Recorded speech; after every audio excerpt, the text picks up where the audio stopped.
Olá, meus queridos alunos, sejam bem-vindos mais uma vez à disciplina de Biofísica do Departamento de Bioquímica e Biofísica da Universidade Federal da Bahia.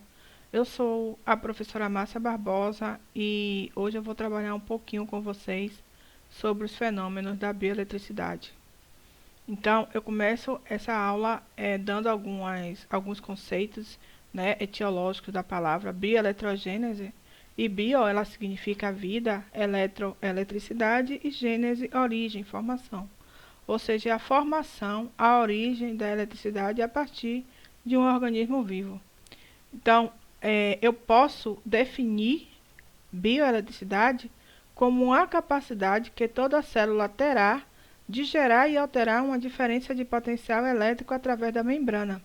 Essa diferença de potencial elétrico através da membrana pode ser também chamada de DDP. Então, eu vou ter dois tipos de células. Eu vou ter aquelas células excitáveis e aquelas células não excitáveis. Nas células que eu chamo de células não excitáveis, né, essa diferença de potencial de membrana, ela irá ocorrer quando há uma modificação no meio externo. Entretanto, aquelas células onde não há, aquelas células que nós denominamos de células excitáveis, ela não vai precisar de uma modificação no meio externo para que ela sofra uma diferença e alteração desse potencial de membrana. Por quê? Porque ela terá, nesse caso, os canais iônicos que irão proporcionar essa diferença, tá? Então, hoje nós iremos trabalhar especificamente com o potencial de repouso, que está presente nesses dois tipos de células, tanto as excitáveis como as não excitáveis. E na próxima semana nós iremos trabalhar com potencial de ação. E aí vocês poderiam me perguntar como é que se iniciou o estudo da bioeletricidade, né? E ele iniciou, na verdade, por volta de 1780, finalzinho do século XVIII, a partir de dois pesquisadores italianos, que é o Luigi Galvani e o Alessandro Volta. O Luigi Galvani, ele era um médico anatomista e ele começou a trabalhar com rãs. Então, o que ele fazia? Ele submetia patas de rãs a uma descarga elétrica e, com isso, ele começou a perceber que os músculos dessas rãs elas se contraíam, não apenas quando a iluminação aparecia, mas também quando essa iluminação ela estava ausente. E, com isso, ele concluiu que músculos dessas rãs elas estavam realmente gerando uma eletricidade por si próprio. E então ele acabou concluindo que o organismo vivo ele era capaz sim de gerar e também de conduzir a eletricidade. E aí, anos depois, surgiu Alessandro Volta. E Alessandro Volta, então, por ser um físico, ele construiu, né, a primeira pilha. A gente sabe hoje que a pilha ela é um gerador, sim, de eletricidade. E ele descobriu que os organismos vivos, ele é, sim, condutor da eletricidade. E ele descobriu isso repetindo os experimentos de Galvani. E a partir daí ele obteve os mesmos resultados. Mas o que aconteceu? Ele pôde perceber, né, que nem toda a teoria de Galvani era correta, né? Então ele notou que apenas o contato dos eletrodos biometálicos nos nervos que que eram conduzidos aos músculos da perna daquela rã, ela não era suficiente para causar uma contração. Então, com isso, ela acabou concluindo que as células eram sim condutoras de eletricidade, mas elas não eram capazes de gerar essa eletricidade, tá?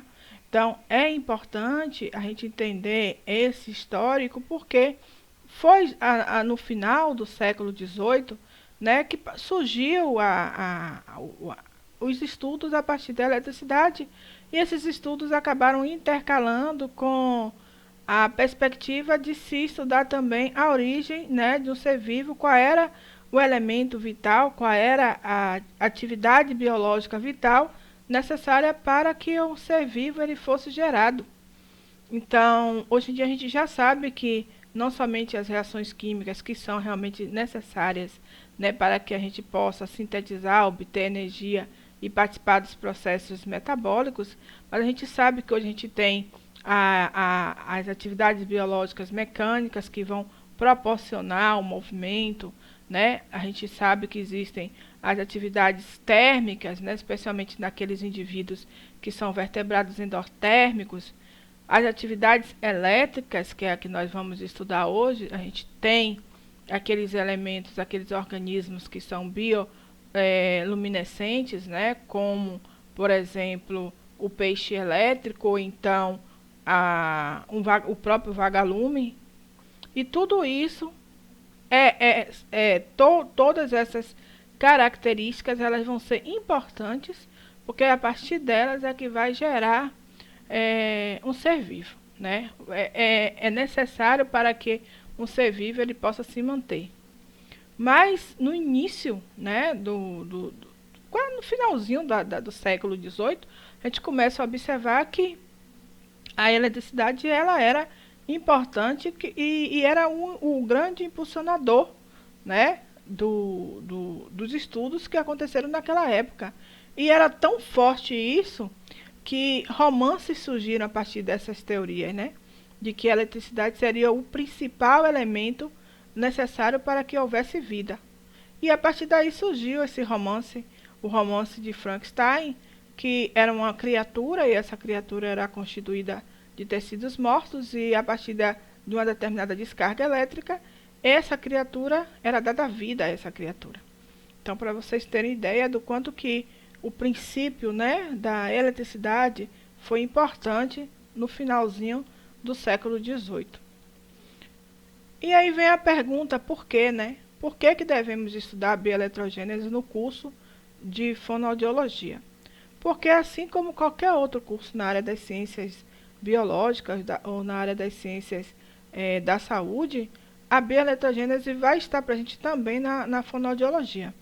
Não somente para a gente poder entender melhor o processo auditivo, né, a transformação de uma energia mecânica, uma energia hidráulica e, consequentemente, uma energia elétrica, mas também os processos fonatórios que vão existir, né? Tudo isso a gente tem aí atividades elétricas que são registradas, que são ativadas, né? A gente tem potenciais de ação que são gerados. E, além disso, o fonoaudiólogo ele acaba utilizando métodos de avaliação, não somente auditiva como fonatória, e esses métodos eles têm como princípio o registro das atividades elétricas, tá? Nesses órgãos.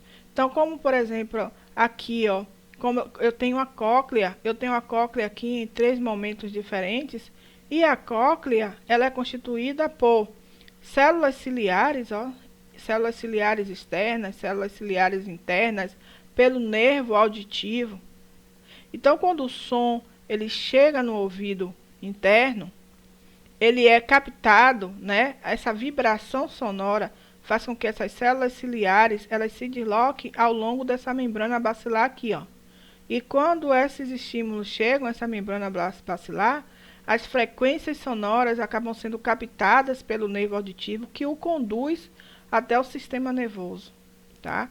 E isso tudo só vai se dar porque houve um estímulo, houve um potencial de ação, e esse potencial de ação ele se propagou ao longo de toda a membrana, certo?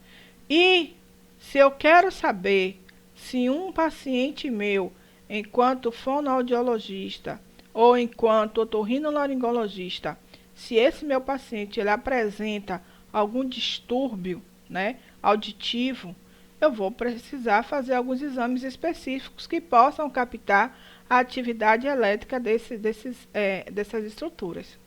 Então, eu tenho um exame específico para que eu possa analisar essa atividade elétrica, que é a eletrococleografia. Essa eletrococleografia, ela corresponde ao somatório de todas as atividades de potenciais de ação que são geradas ao longo da membrana para que possa captar diferentes frequências sonoras, e a partir daí eu posso avaliar se o meu paciente ele tem ou não um distúrbio, né, auditivo, e onde que é esse distúrbio, onde que acontece. Será que é no início, nos estímulos das células ciliares externas ou internas, ou no tubo auditivo? Então, a bioeletrogênese, assim como qualquer outro curso, ela tem sim o seu papel, não somente para a gente avaliar os processos auditivos e fonatórios, mas também ser utilizado como ferramenta de diagnóstico, né, para poder identificar onde que está o problema, tá? Então, vale a pena vocês ficarem atentos a isso. Então, a gente fala um pouquinho agora sobre os fenômenos bioelétricos, tá? Então, como eu falei para vocês, a gente tem duas categorias de células, as não excitáveis, né? E aquelas que são excitáveis, aquelas que vão alterar a diferença de potencial de membrana. E quando elas alteram a diferença de potencial de membrana, essa alteração pode deixar a célula despolarizada ou hiperpolarizada, tá? Pode ser gerado um potencial de ação. Então, esses fenômenos bioelétricos, eles podem envolver tanto a geração quanto o resultado da ação de campos ou correntes elétricas sobre os processos biológicos.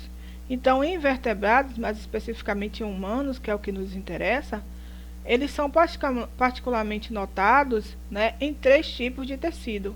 O tecido neural, né, que aí eu vou ter incluído aí os diferentes órgãos sensoriais, como eu mostrei aqui para vocês, porque é importante o olfato, né, o paladar, o tato, a visão e a audição, óbvio.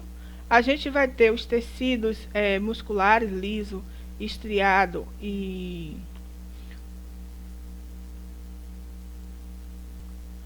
o esquelético, que eles vão participar do processo de contratibilidade, né, das células. O coração, por exemplo, ele funciona porque existem esses potenciais de ação nessas regiões que vão gerar contratibilidade cardíaca. E além desses 2 tecidos, a gente tem também o tecido glandular, né, que vão ser responsáveis por produção de glândulas secretoras, tá? Principalmente hormônios. E aí elas vão desempenhar diferentes papéis, né? E aqui eu trouxe para vocês, só para vocês lembrarem que isso começa bem a primórdios, há anos atrás, ó, com a origem do peixe, por exemplo, né? O peixe elétrico, ele tem essa característica de conduzir a eletricidade, né? E essa eletricidade, ela é capaz de proporcionar a essa espécie a captura, a sobrevivência, tá? A reprodução. Então, é importante a gente entender os fenômenos bioeletrogênicos exatamente por isso. Ok? E então, só recapitulando, a gente tem algumas características, né, que são inerentes à bioeletrogênese.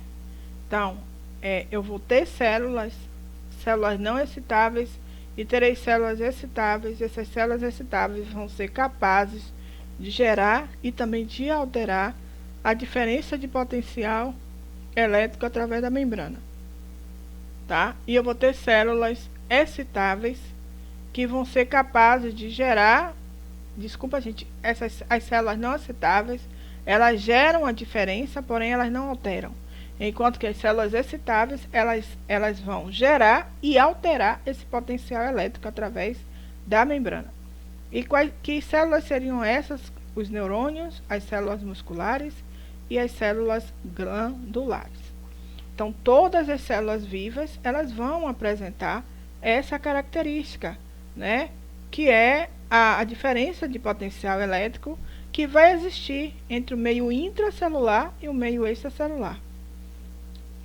Todas as células, elas irão apresentar o potencial de transmembrana, tá? Potencial elétrico da membrana e eletroquímico da membrana. E esse potencial de transmembrana vai estar presente em todas, independente dela ser excitatória ou não, tá? E esse estímulo, ele acaba desaparecendo com a morte da celular. E esse potencial de membrana, ele vai ser regulado ao longo de toda ela, ok? Então, se a gente parar para pensar um pouquinho sobre a biofísica dos potenciais de membrana, a gente consegue entender que esses potenciais de membrana, ele só é possível, ele só é dado porque nós temos o fluxo iônico. E esse fluxo iônico, ele é de fundamental importância para que haja o controle das propriedades e da excitabilidade e da geração desses impulsos elétricos por essas células. E esse fluxo iônico, ele só vai ser capaz, ele só será possível porque existem 3 componentes fundamentais, né? Porque ocorre a manutenção. E essa manutenção, ela vai se dar, né, desse fluxo iônico por 3 elementos, que vai ser o canal iônico, os receptores e as bombas. E aí eu trago para vocês esse exemplo, né, do potencial de membrana resultante do processo difusional de uma fibra nervosa. Então, vocês precisam retornar àquela aula que eu dei na semana passada de biofísica da membrana, para que vocês entendam o processo difusional aqui. Então, aqui em A eu tenho o processo difusional do potássio, tá? E em B eu vou ter o processo difusional do sódio. Você vê que a célula ela é carregada positivamente no meio extracelular e carregada negativamente no meio intracelular. Então, aqui no potássio, eu tenho transferências de cargas positivas para o meio exterior, tá? Então, eu tenho um potássio que sai daqui e passa para o lado de fora da célula, ó, para o meio exterior. Quando isso ocorre, eu crio o quê? Eu tenho a formação de uma eletropositividade no meio externo da membrana e uma eletronegatividade no interior desta membrana, tá? E, então, com isso, eu tenho uma nova diferença de potencial de membrana, né? Porque eu tenho aí a repulsão de íons potássios que irão se difundir de fora para dentro e vice-versa. Ok? Então, e em B, eu já vou ter o quê? Em B eu vou ter aqui o sódio, tá? E o sódio, então, ele está sendo transportado do meio extracelular para o meio intracelular. E quando ele é transportado para o meio intracelular, eu tenho uma eletropositividade no interior dessa célula e eu tenho uma eletronegatividade no exterior da membrana. E com isso, o meu potencial de membrana, ele acaba aumentando, tá? Aqui não está sendo mostrado, mas ele sai, né? Não, aqui ó, eu tenho mais 61 milivolts, tá? A célula, ela estava, na verdade, em menos 94 milivolts. E aí, o que é que acontece? Esse aumento, ele se dá em questões de milissegundos e acaba atingindo um valor suficiente para poder bloquear qualquer difusão efetiva adicional para o interior dessa célula. Tá bem? Então, quais seriam, né, as características que faz da membrana ser comparada a um capacitor? E aí a gente recorre novamente à nossa aula da semana anterior de biomembranas para a gente poder entender isso, ok? Quem é que vai conduzir a eletricidade nos seres humanos? Tá? Para a gente poder entender isso, quem vai conduzir, primeiro a gente precisa ter em mente alguns detalhezinhos que são importantes, né? Eu preciso saber que os elétrons, eles não vão estar distribuídos de forma livre nos tecidos biológicos para que eles possam se movimentar. E segundo, eu preciso saber que existe um princípio da neutralidade elétrica. E o que é esse princípio? O que é que ele diz? Ele diz que para cada íon positivo vai existir um íon negativo próximo à sua neutralidade, tá? Então, a membrana, ela vai sim ser comparada analogicamente como um capacitor, né? Ela vai ser comparada como um circuito resistor-capacitor em série e em paralelo, tá? Por que ela é comparada a esse circuito resistor-capacitor? Porque ela é formada por uma bicamada lipídica, tá? Essa bicamada lipídica, né, que acaba separando os meios condutores intra e extracelular por uma fina camada isolante, certo? E ela irá então atuar por isso como capacitor, porque além dessa camada, ela vai ter também as proteínas. Essas proteínas, elas funcionam, né? Elas cruzam toda a membrana e elas acabam atuando como poros, né? Ou canais iônicos, por onde essa corrente elétrica ela irá passar. Então, cada canal iônico desse, ele vai ser seletivo para uma dada espécie, como a gente viu na semana passada, e ele pode ser modulado por um resistor, né, colocado em paralelo e em uma dada acoplado também com um capacitor, né, que vai representar a nossa membrana. Então, se eu tenho um canal e esse canal ele está aberto, eu proporciono que os íons, né, eles possam passar de forma seletiva de uma região para outra, tá?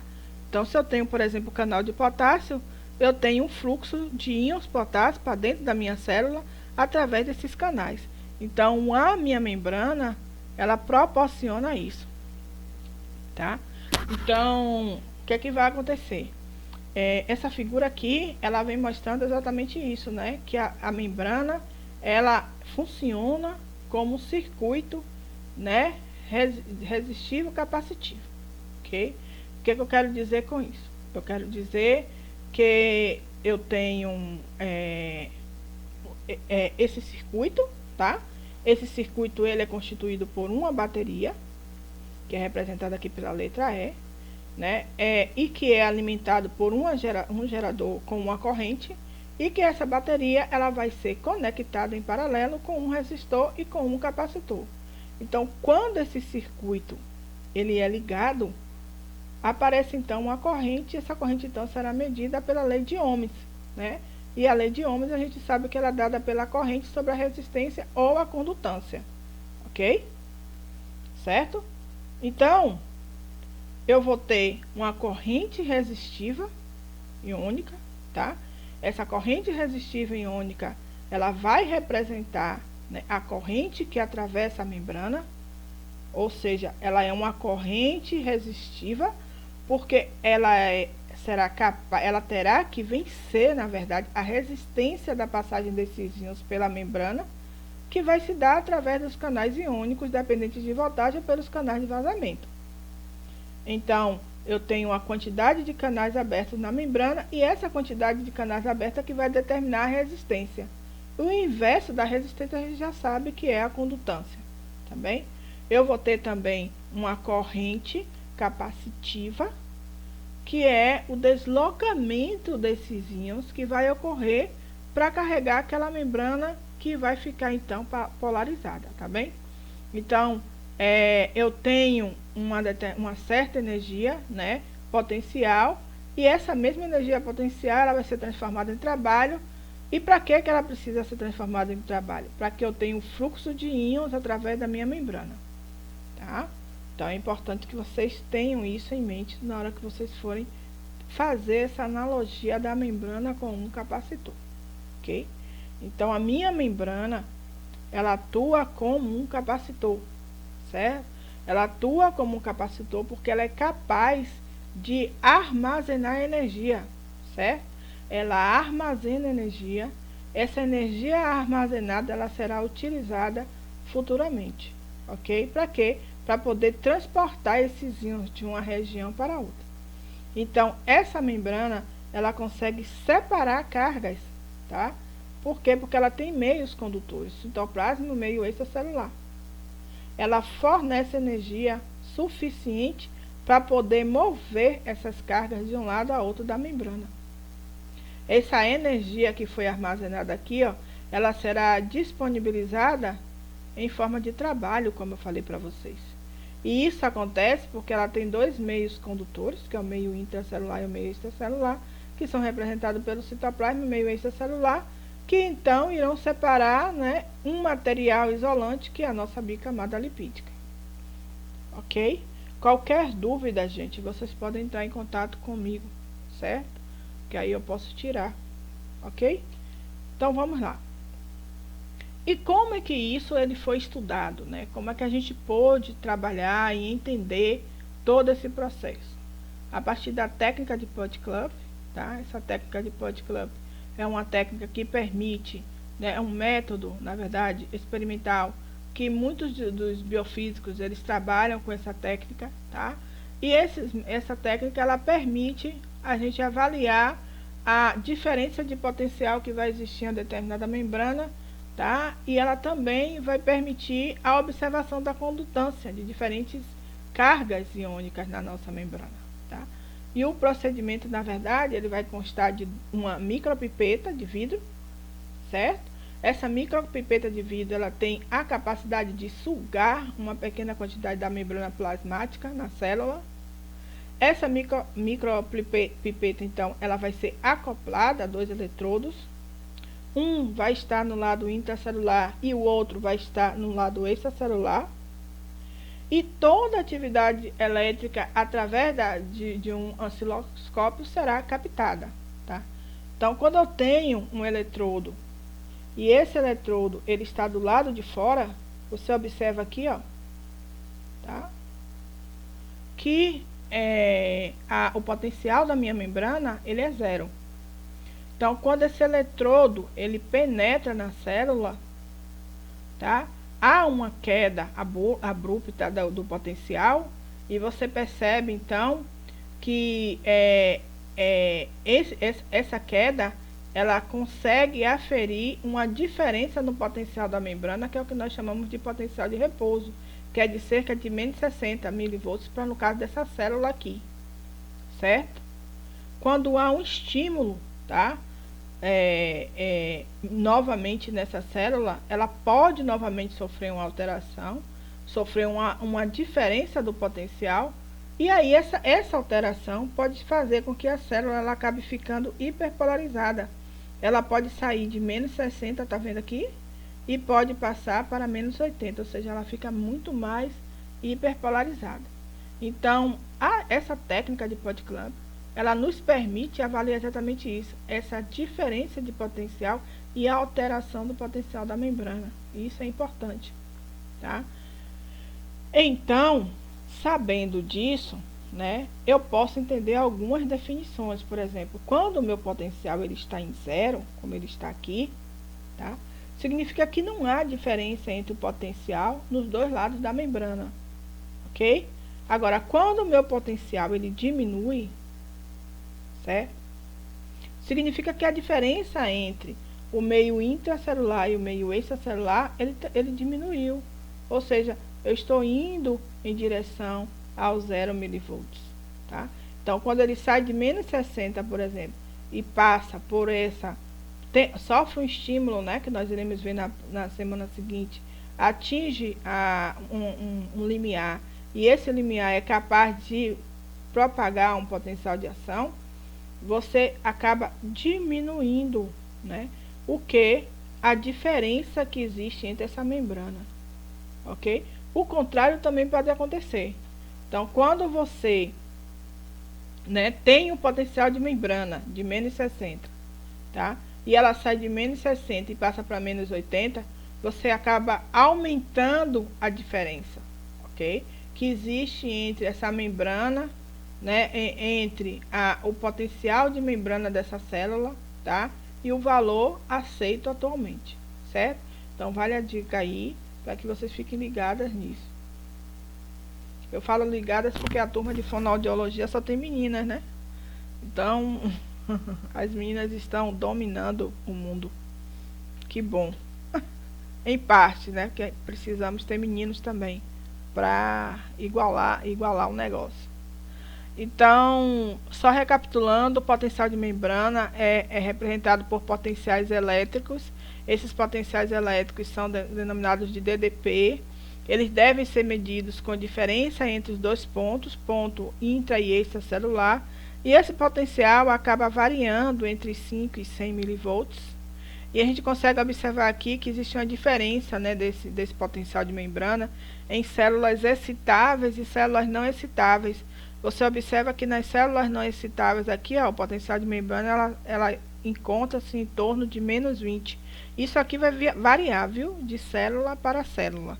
E a gente tem aqui as células neuronais, musculares as células do músculo esquelético, né, do cardíaco, que aí varia aí de menos 70 a menos 80 a menos 55 milivolts, tá? E aí a gente começa a falar um pouquinho, a gente recapitula, na verdade, o que seria o potencial de membrana, tá? É a diferença de voltagem entre o meio intracelular e o meio extracelular de uma célula. esse potencial de membrana, ele é o nosso potencial de repouso, tá? O potencial de transmembrana, onde, em sua maioria, eu vou ter o meio interior mais negativo do que o meio exterior. Vai existir aí uma simetria na distribuição de íons positivos e negativos.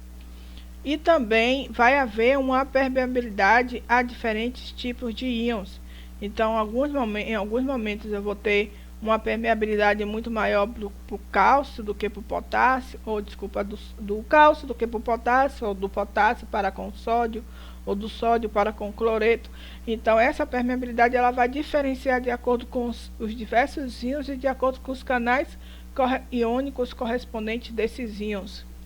Vale ressaltar aqui para o pessoal da fonoaudiologia que no interior, essa característica aqui de que o interior, né, em geral, em sua maioria, é mais negativo do que o meio externo. Só que existem exceções, e as exceções a gente conta, por exemplo, no líquido que banha as células cocleares, né?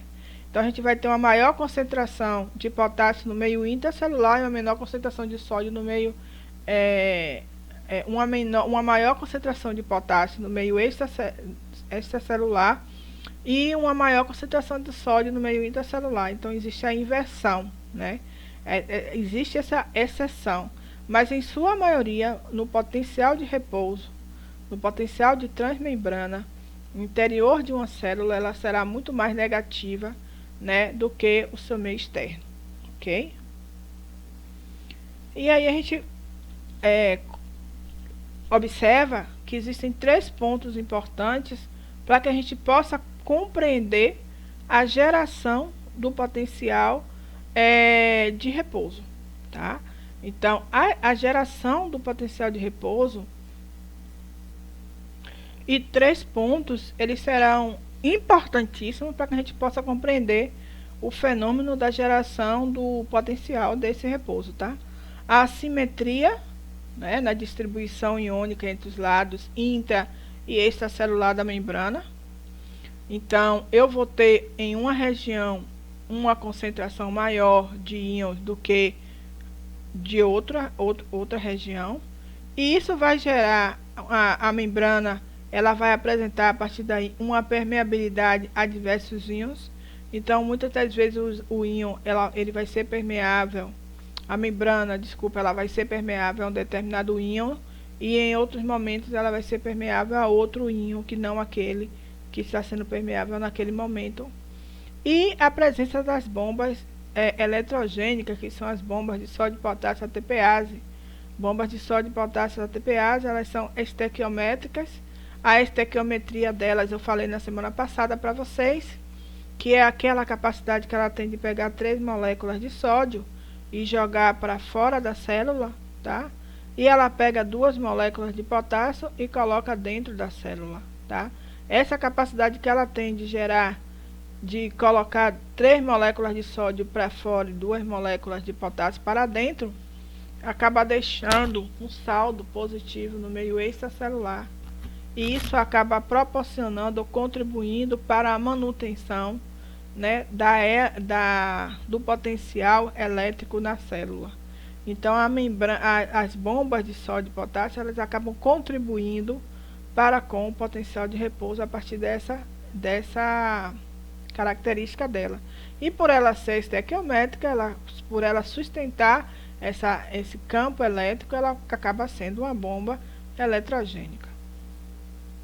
E aí, para a gente poder entender esse potencial de membrana, esse potencial, né, de equilíbrio que existe entre os íons, a gente precisa entender, e a gente só vai entender a partir do conceito de equilíbrio de Gibbs-Donner, tá?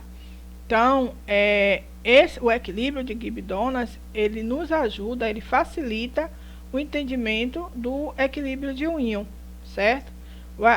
Como é que vai ocorrer o equilíbrio eletroquímico dentro de uma membrana. Então, esse fenômeno, na verdade, ele vai estar relacionado, né, com a distribuição desigual de partículas carregadas de um lado da membrana semipermeável em relação ao outro lado, e com isso ele acaba nos ajudando a compreender a diferença do potencial que vai existir através da membrana, né? Ou seja, ele vai nos ajudar a compreender o potencial de repouso. Então, esse equilíbrio ele só vai ocorrer, né, entre esses íons, né, porque esses íons eles conseguem atravessar a membrana, e aqueles que não são capazes de fazer, tá, vai gerar um campo elétrico aí, né? E esse campo vai ser gerado porque a gente vai ter algumas características que vai fazer com que gerem polos opostos na membrana e que acabam atraindo moléculas para um determinado campo, ok? Então, para que nós pudéssemos entender, foi realizado então um experimento, e esse experimento existia um recipiente. Esse recipiente, então, ele era dividido por uma membrana impermeável, então não havia passagem de substâncias, né, de solutos de uma região para outra, né, e então, se a gente colocasse, por exemplo, nesse recipiente o potássio, né, como está sendo representado aqui, ele ficaria retido em uma determinada área, certo? Não passaria. Entretanto, o que é que a gente faz? A gente pega esse mesmo recipiente, essas mesmas moléculas, essas cargas, né, catiônicas, como o potássio, e a gente vai pegar agora uma membrana semipermeável. Quando a gente pega uma membrana semipermeável, né, esse potássio, então, ele acaba encontrando o equilíbrio químico dele. Por quê? Porque ele acaba se difundindo. Ele passa do meio de maior concentração para o meio de menor concentração sem gasto de energia, né? Então, e acaba que essa difusão, tá, desse potássio, através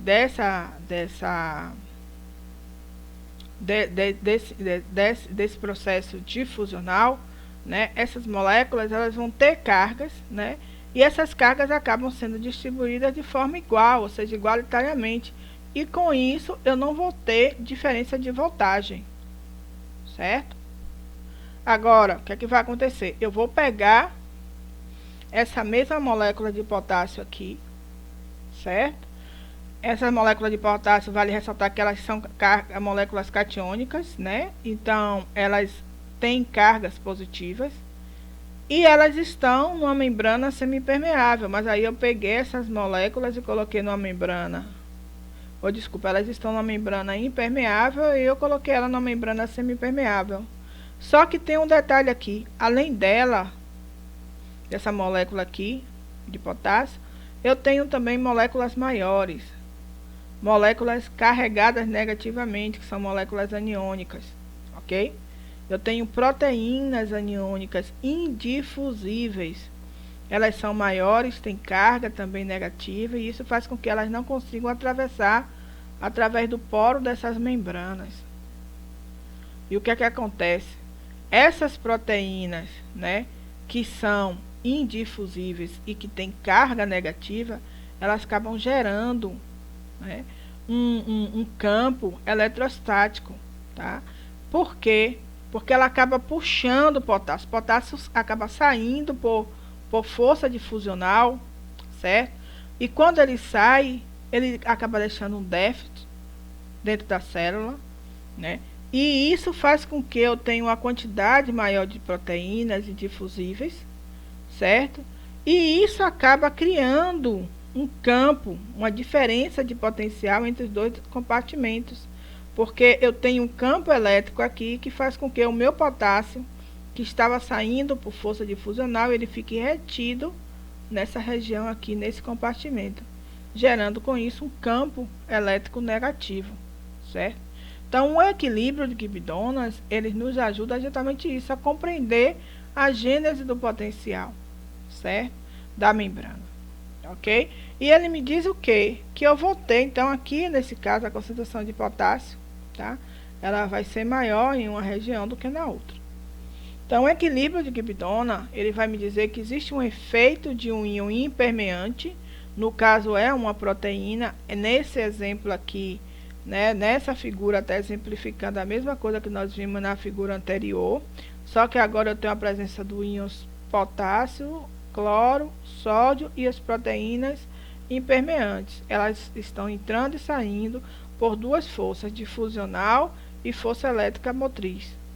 Quando o potencial de equilíbrio do sódio, potencial de equilíbrio eletroquímico, for igual ao potencial de equilíbrio do cloreto, a minha resultante ela vai ser zero, nula, tá? Então, isso vai acontecer porque existe o efeito de um íon impermeante através da distribuição desses íons através da membrana semipermeável, que acaba gerando uma diferença de potencial de membrana existente em não excitáveis e células excitáveis que vão estar em repouso, certo? Ok? Então, o potencial de equilíbrio de um íon, né, a partir do fenômeno de Gibbs-Donner, ele acontece através das seguintes condições. Vai existir uma distribuição assimétrica dos íons, né? Então, o equilíbrio de Gibbs-Donner, ele estudou exatamente isso. O movimento das moléculas impermeáveis e que promove distribuição assimétrica, tá? Então, eu tenho aí uma diferença de potencial da minha membrana, a partir dessa distribuição assimétrica desses íons, tá? Eu tenho uma polaridade da membrana, e essa polaridade dessa membrana ela vai ser igual à carga de macromoléculas impermeantes no repouso. Qual é a minha carga no repouso? A minha carga qual é a membrana, né, no meio intercelular, ela é carregada positivamente ou negativamente? Ela é carregada negativamente. Então, a polaridade da membrana ela é igual à carga da macromolécula impermeante. Qual é a carga da macromolécula impermeante? Que é aquela proteína? Negativo. Ok? E a gente tem a permeabilidade a todos os íons difusíveis, que não vai ser a mesma, óbvio, né? A permeabilidade do sódio não será a mesma que a do potássio, que não será a mesma do cloreto, que não será a mesma do magnésio, e por aí lá vai, certo? Então, o equilíbrio de Gibbs-Donner ela nos ajuda exatamente nisso, a compreender esse fenômeno. E a gente começa a falar um pouco dessa simetria que vai existir entre a distribuição das cargas ao longo da membrana e essa distribuição, né, do lado de dentro, do lado de fora da membrana, ela pode ser observada nessa figura aqui, onde eu tenho diferentes concentrações de moléculas catiônicas e aniônicas, tá? Aqui, por exemplo, eu tenho o sódio a 142 miliequivalentes no meio extracelular, enquanto que no meio intracelular a concentração é de 10. O potássio é de 4, né? O contrário acontece no potássio, de 4 miliequivalentes no meio extracelular e 140 no meio intracelular, e assim sucessivamente. Você vai ver aqui que as concentrações elas não são iguais, né? Então, você tem aí uma assimetria, uma diferença da concentração de um mesmo íon no meio intracelular e no meio extracelular. E o que é que vai gerar essa assimetria iônica? O perfil de distribuição iônica dentro e fora dessas células. Então, você consegue observar aqui, por exemplo, o sódio na região extracelular. Eu tenho uma concentração em uma determinada célula de aproximadamente 100 milimolar, enquanto que no meio intracelular eu tenho 5 milimolar. Então, a relação que existe, né, da concentração desse sódio nesses dois compartimentos é de 1 para 20, ou seja, a cada uma molécula de sódio, no meio extracelular, eu vou ter 20 moléculas dele no meio proporção 1 para 20. 1 para 20. A cada 100 moléculas de sódio que eu vou ter no meio extracelular, eu vou ter 5 moléculas no meio intracelular, ok? Aqui do lado, eles estão mostrando o potencial de equilíbrio desse íon na membrana, certo? O mesmo isso acontece com o potássio, ó, só que o potássio a proporção é 1 para 10. A cada 15 milimolar de potássio que eu tenho no meio extracelular, eu vou ter 150 milimolar desse mesmo potássio no meio intracelular, ok? E o potencial de equilíbrio desse potássio, ele vai estar em torno de menos 62. A célula ela não está carregada negativamente. Então, se essa célula está carregada negativamente, né, eu tenho duas moléculas aqui que apresentam um potencial de equilíbrio negativo, que é o cloreto e o potássio. Gravem isso porque a gente vai trabalhar com eles daqui a pouco. Bem, então a gente tem o que nós chamamos de gradiente eletroquímico, né? E esse gradiente eletroquímico, ele também pode ser caracterizado como potencial eletroquímico de uma célula. Ele é usado para que a gente possa quantificar a força motriz, né, que irá atuar sobre uma determinada molécula, fazendo com que essa molécula, na verdade, ela acabe se movimentando através da membrana. Então, o gradiente eletroquímico, ele serve para que a gente possa calcular essa concentração nessa membrana de qualquer íon, tá? Qualquer íon independente. Então, você vai ter uma força, né, que vai mover esse íon de um lado para outro. E nesse caso eu vou ter duas forças. Eu vou ter uma força, um fluxo difusional, né, que vai se dar por transporte passivo. E eu vou ter um fluxo elétrico que vai gerar um campo eletrostático. Esse campo eletrostático vai fazer com que essas moléculas elas se desloquem, né? Se eu tenho um campo eletricamente negativo, ela acaba atraindo moléculas positivas para dentro da célula, tá? Ok? E aí aqui é uma exemplificação daquilo que eu estou falando, né? É o equilíbrio eletroquímico, onde você tem aqui o potássio. O potássio, essa força que move o potássio para dentro e para fora, se ele está saindo se ocorre o fluxo do potássio, a saída do potássio dentro da célula, ele sai por uma força química, né? Por um fluxo difusional. Ok? Entretanto, esse mesmo potássio que saiu por essa força difusional, ela é atraída por um campo elétrico, por um fluxo elétrico, por uma força eletromotriz que faz com que ele fique retido dentro da célula, tá? Já o cloreto ele entra na célula por força química, certo? E ele sai da célula por força elétrica, ok? Porque ele é carregado eletricamente, né? Ele é um íon negativo, um íon aniônico, tá? Então, ele não sofre atração por aquele campo que está ali, né? E aí a gente tem também o sódio, e o sódio, então, ele se move por duas forças, no mesmo sentido, mesma direção. Pela força difusional e pela força elétrica.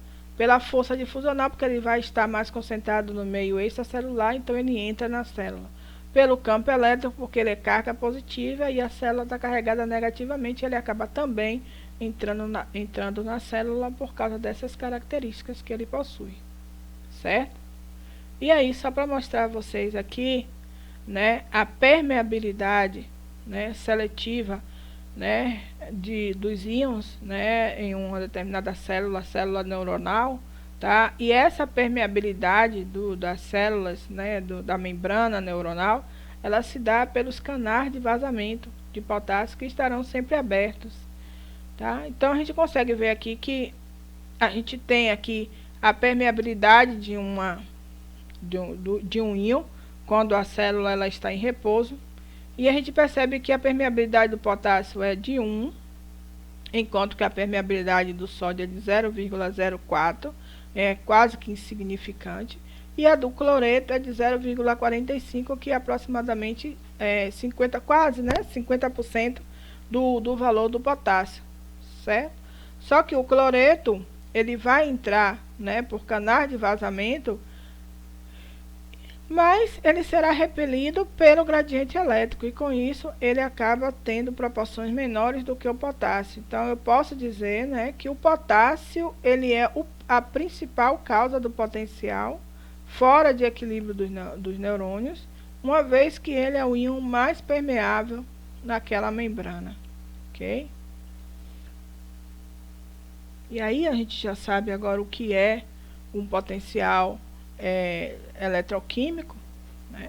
A gente já sabe que existem íons e esses íons, cada um deles, eles vão proporcionar a diferença do potencial na membrana, E quando eu tenho íons dos dois lados dessa membrana com uma concentração, né, uma determinada concentração, quando eu tenho esses dois lados da membrana e apresenta a mesma concentração, a resultante ela vai ser nula.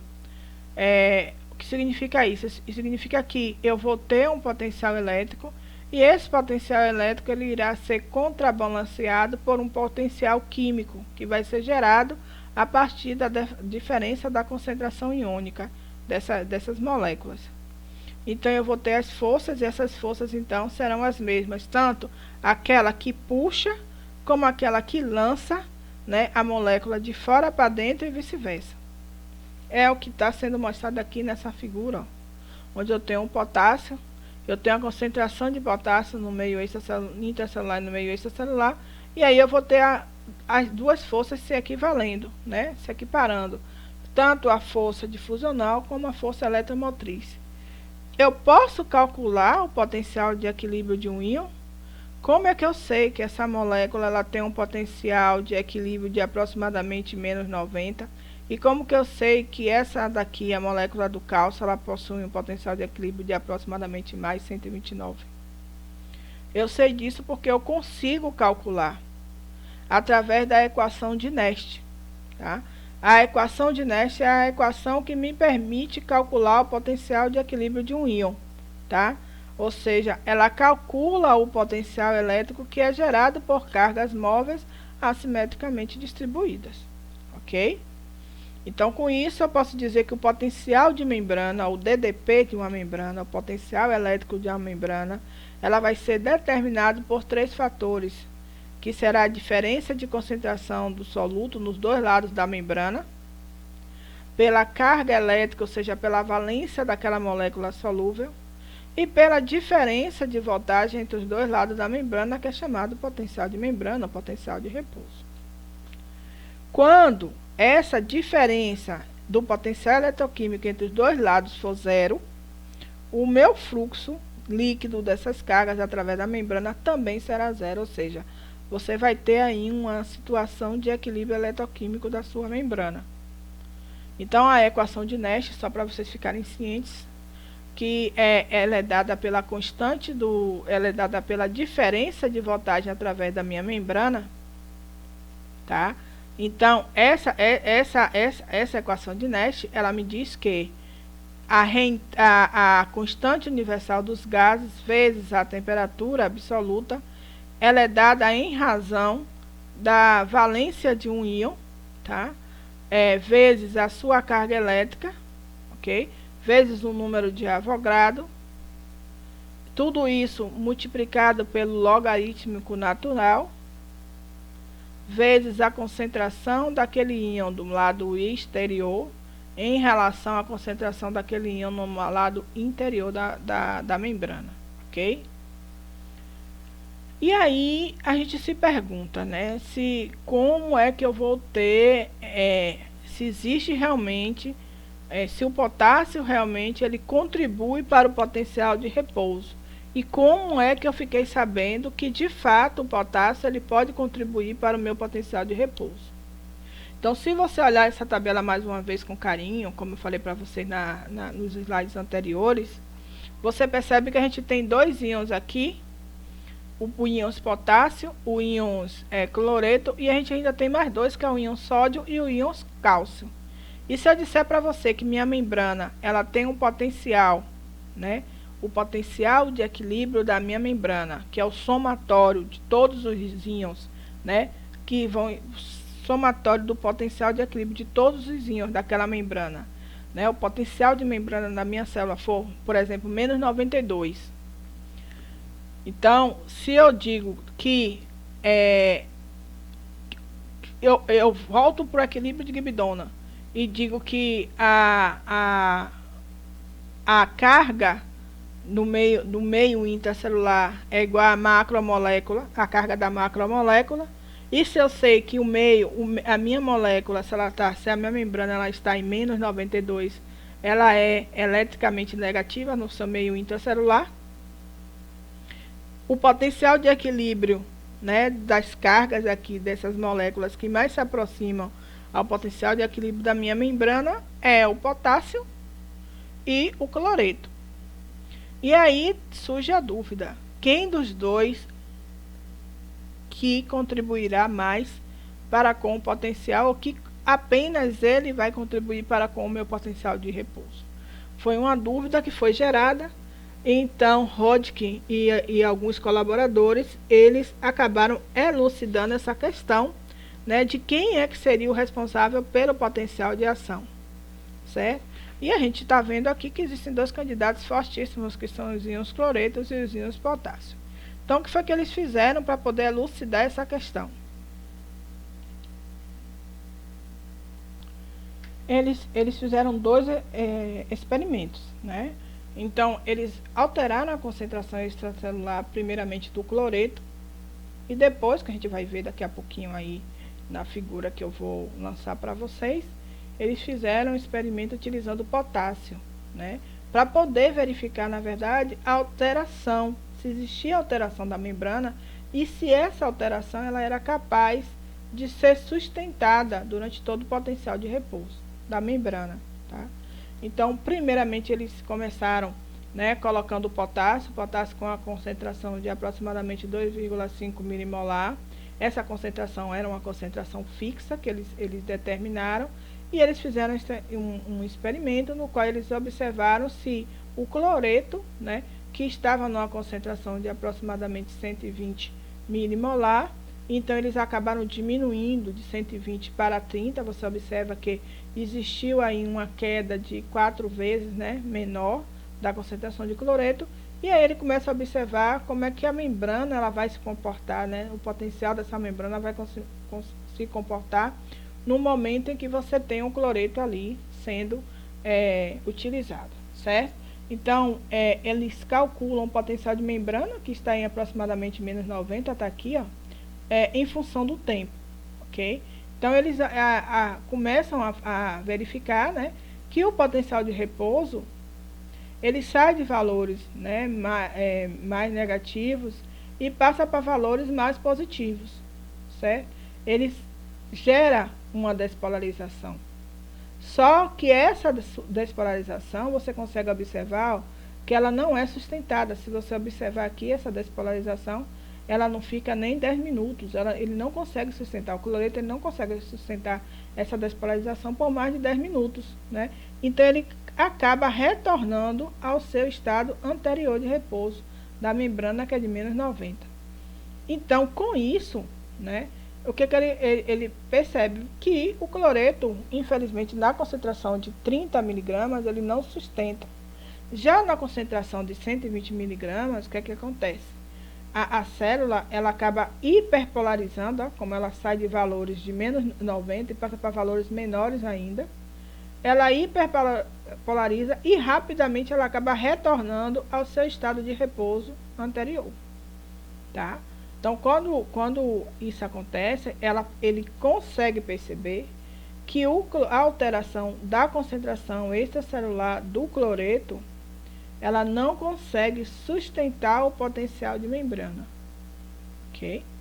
Já nessa figura aqui, ele faz o mesmo experimento, certo? Só que agora, ao invés de fixar a concentração do potássio, ele vai fixar a concentração do cloreto em 120 milimolar, tá?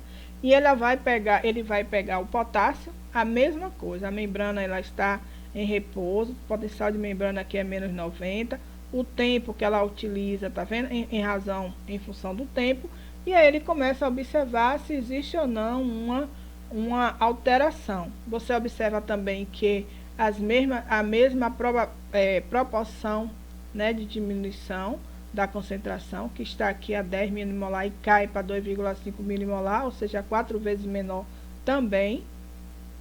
E aí ele começa a observar se existe uma variação do potencial de membrana, quando ele aumenta a concentração do potássio. Esse efluxo do potássio, a concentração do potássio no meio extracelular, faz com que a célula ela saia, né, de menos 90 e passe para valores mais positivos, ó, gerando com isso um potencial. A célula ela despolariza é gerado um potencial. Esse potencial ele é sustentado por aproximadamente 1 hora, ó, 50 a 60 minutos, né? Aproximadamente 1 hora aqui, certo? Ele observa que quando as concentrações desse potássio são diminuídas no meio extracelular, existe uma queda do potencial da minha membrana, ela retorna ao seu estado de repouso lentamente. Ou seja, eles conseguem concluir com isso que existiu sim uma alteração. A alteração na concentração extracelular do potássio, ela foi capaz de sustentar, na verdade, um potencial de repouso. Então, com esses experimentos, eles puderam comprovar sim que o potencial de membrana ele é controlado principalmente pela concentração de potássio no meio, ok? Então, eu posso calcular o potencial de equilíbrio de uma membrana através do potencial de equilíbrio do potássio através da minha equação de Nash. Mas eu posso calcular o potencial de equilíbrio da minha membrana através dessa mesma equação? Então, para responder a essa pergunta, primeiramente a gente precisa entender, né, esse terceiro experimento feito por aqueles mesmos pesquisadores que é Roddick e seus colaboradores. E eles acabaram medindo o potencial da membrana no músculo esquelético de uma rã, tá? Para que a gente possa entender isso, a gente precisa entender primeiramente que a equação de Nash, ela é uma equação de uma reta, tá? E aqui é feito uma relação que vai existir entre duas curvas, tá vendo? Ou seja, você vai ter a relação da concentração do potássio em função do potencial da membrana, ok? Então, com isso, uma dessas curvas aqui, ela vai sinalizar a equação de Nash e a outra, tá? Ela vai possibilitar a observação experimental quanto às concentrações de potássio e se essas concentrações, elas de fato conseguem alterar o potencial de repouso de uma célula, né? Então, ele vai medir esses potenciais e a partir da medição desses potenciais, eles puderam concluir, então, que essa equação de Nash, ela não satisfazia, né, 100% a teoria de que o potássio ele era, sim, o principal íon responsável pelo potencial de repouso. Porque ele percebe aqui, ó, que o potássio, quando você tem concentrações acima de 10 milimolar, essas curvas, elas se encontram, né? Elas têm elas se sobrepõem. Esses pontos, eles estão sobrepostos um sobre o outro. Ou seja, a equação de Nash, ela vai de acordo com os dados físicos de que a concentração do potássio, ela acaba sustentando o potencial de repouso. Quando ela chega a concentrações mais baixas de 10 milimolar, o que vai acontecer aqui? Ele percebe que existe uma bifurcação dessa reta. As curvas, elas não se sobrepõem. Isso significa dizer que eu tenho ali uma corrente despolarizante, né, transportada pelo sódio, que proporciona essa bifurcação. Então, isso significa que eu não tenho apenas o potássio. O potássio, apesar de ser o principal íon que possibilita o potencial de repouso, ele não é sozinho responsável pelo potencial de repouso. Existem outros elementos, outros íons, outras moléculas que vão proporcionar também o potencial de repouso juntamente com o potássio. Então, a célula, ela não é 100% permeável ao potássio, ela tem uma pequena quantidade de moléculas que são permeáveis a outros íons. Então, aí surge um problema, né? Se eu não posso calcular o potencial de equilíbrio da minha membrana através da equação de Nash, qual é a equação que eu utilizaria para isso? Então, a gente utiliza a equação GHK, né, que é a equação de Goldman, Rodigan e Katz. Essa equação é uma equação que vai calcular o potencial de equilíbrio eletroquímico gerado por 3 tipos de íons difusíveis assimetricamente distribuídos. Então, ela acaba calculando essa concentração no meio intra e extracelular, e por isso ela acaba sendo mais completa, pois ela acaba contemplando a permeabilidade da membrana a todos os íons que a ela pertencem, tá? Então, essa equação GHK, ela é semelhante à equação de Nash, porém, ela não contempla apenas um íon, ela vai contemplar todos os íons que vão estar presentes naquela membrana. Então, a equação é a mesma, por isso que eu não vou me repetir, nem me adeter a ela, mas vale a pena reforçar isso aqui, tá? Que ela é o somatório potencial, a equação GHK, ela vai calcular o potencial da membrana, porque ela calcula o somatório de todas as moléculas que ali estarão presentes na membrana, participando do processo de geração do potencial de membrana. Então, existem alguns fatores que vão alterar o potencial de repouso.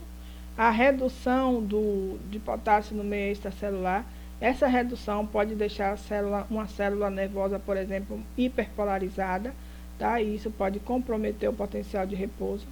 A diminuição da atividade da bomba sódio de potássio ATPase, a gente viu na aula passada que o cianeto e o dinitrofenil, eles acabam bloqueando a cadeia respiratória, e uma vez que eles bloqueiam a cadeia respiratória, eles acabam também inativando a bomba de sódio de potássio ATPase, e com isso, como consequência, você não tem, né, o balanceamento dos íons sódio e potássio na célula, e consequentemente isso acaba afetando o potencial de repouso.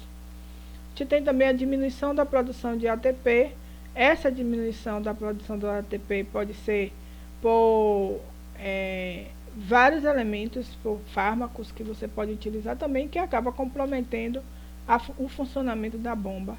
E tem alteração na permeabilidade da membrana, e essa alteração dessa permeabilidade da membrana de determinados íons acaba deixando a célula hiperpolarizada, e essa hiperpolarização acaba comprometendo com isso o potencial de repouso, tá?